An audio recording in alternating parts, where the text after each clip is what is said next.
Neurodiversity in the workplace. Your vibe attracts your tribe. Embracing neurological differences is vital for the construction industry to create a truly diverse workforce. One of the main things I love about what I do is getting to work with such a wide range of excellent people from different personal and professional backgrounds. In fact, the more diverse a person, the more I typically love working with them. The word diversity is used lots in modern life, and many people automatically assume it's referring to gender, race, or ethnicity. All these facets of the topic are important, but diversity can mean even more. The subject also covers people's experiences and perspectives, as well as their abilities and strengths. I am sharing this article because I am keen to help raise awareness in the construction industry of celebrating people living with diversity through a neurodiverse lens.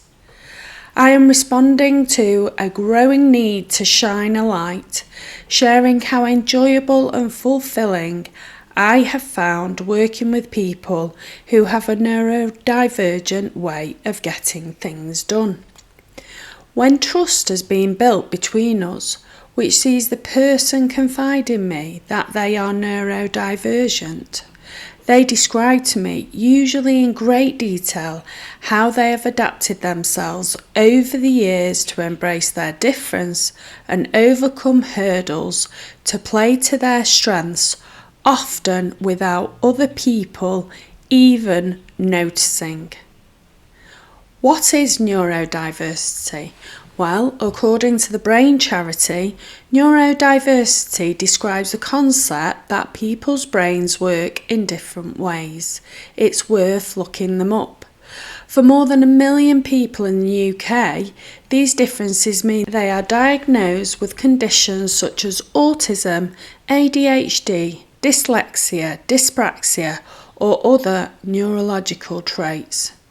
Neurodiversity awareness in society is increasing, with the Oxford English Dictionary confirming the earliest name and use of the noun neurodiversity was in the 1990s. The neurodiversity movement in the UK champions the belief that there is no such thing as normal when it comes to the human mental landscape. I'll just say that again. There is no such thing as normal. Humans are individuals. Neurodiversity in the workplace. Embracing neurodiversity in the workplace has been gaining traction over the past few years.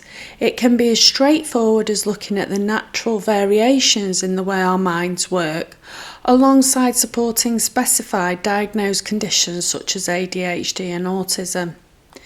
Neurological differences should be treated as an invaluable window to another point of view, as everyone has their own unique strengths and talents that can bring a totally new perspective to the table when problem solving, for example.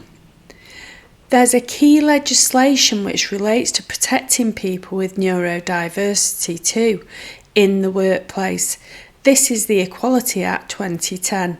This Act consolidated and expanded previous employment equalities legislation, which included the Disability Discrimination Act of 1995. From an employer's point of view, including neurodiversity considerations is still not always seen in a positive light. With this topic can come talks of accommodations and adaptations, presenting negative mental hurdles for managers, and perhaps that individual not being treated with the respect they deserve.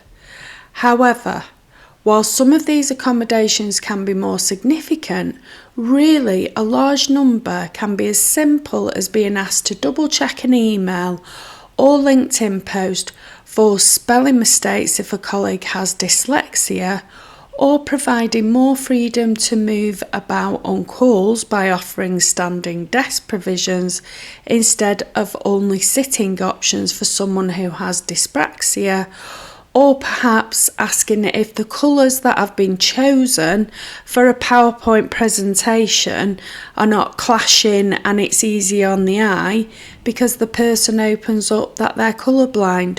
All of these scenarios have happened to me when people have confided in me. Making sure there are clear and easy to follow processes for people to refer to is key. For managers, for example, to have ways we can work with neurodiversity stated as principles and within policies is extremely helpful. A positive approach. To support people who are neurodivergent, avoid seeing their traits as things to be corrected.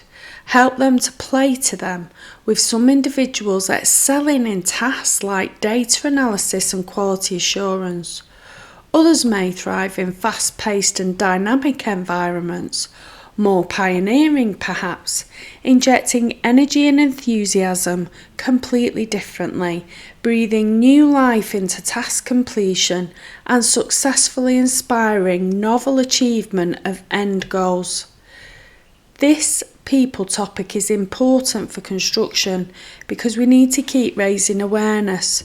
We need to increase our awareness of neurological difference in order to support all types of people to thrive in our industry. We currently have 600,000 skills gap in the UK construction industry as at 2023 CIOB data.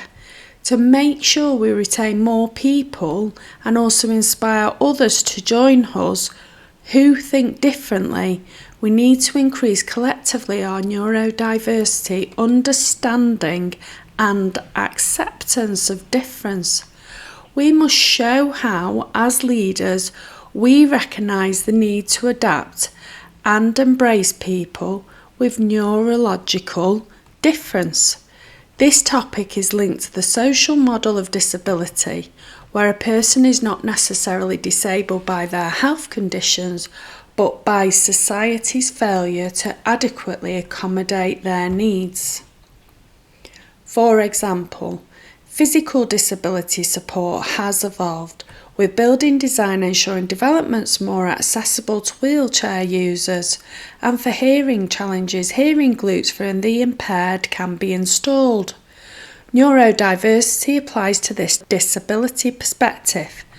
We must continue to accommodate different types of brain function by listening to end-user requirements, with people sharing their conditions through the lens of what works for them and what doesn't.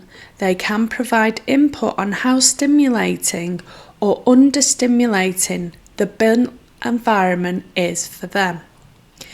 This will help to improve the quality of design and construction for current and future generations, regardless of whether they are an end user, supplier, a service provider, or a client. Find your tribe. Working with neurodivergent people can positively challenge your view and how you interpret the world. I found it's like putting on a fresh pair of spectacles, which has helped to inform how I continue to be regarded as a leader.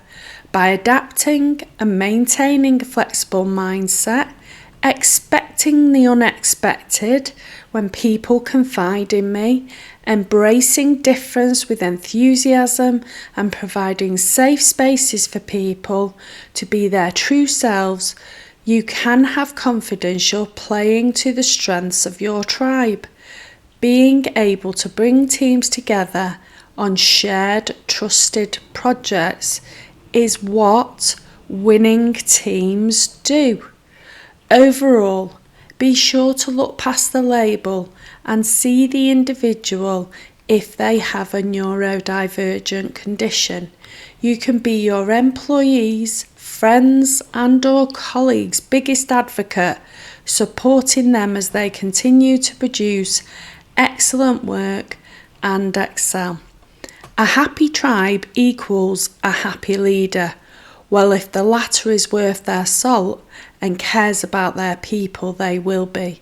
And if they are not, then maybe the tribe needs to vote with their feet and look for a new one. Executive Director Dr. Claire Hamby, FCIOB MAPM, is a business transformation and growth leader, alongside being an executive coach. Claire is also an employment skills inclusion policy advisor for the Greater Manchester Chamber of Commerce. You can connect with her on the website of www.drclairehamby.com or DM for a conversation to explore via LinkedIn.